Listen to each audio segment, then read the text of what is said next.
In this video, I'll show you how you can fix you need to authenticate to Microsoft services in Minecraft. If you get this error, there's 3 ways that you can fix it. The first one is by coming here and searching for time and date. And make sure you have automatically time on as well as it's the correct time zone. After you've done that, press sync now and this will fix it. Now, once you've done that, check if it works. If that still doesn't work, another thing you can do is search for View, Network Connections.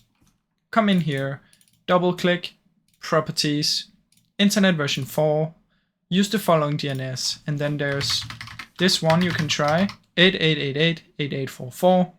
If that one doesn't work, you can try another one, but press OK and OK to save it and see if that works. If that one doesn't work, try this one, 1111-1001. Try that one as well and see if any of those work.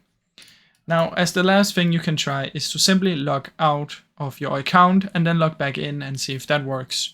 You can try and log out of your Minecraft account, and you can also try and do it from your Microsoft account if it's not the same one. Now, after doing all of this, you should try and restart your PC and see if that works. I really hope you enjoyed this video. If you did, please leave a like and subscribe, as it helps me out a ton. Thank you so much for watching.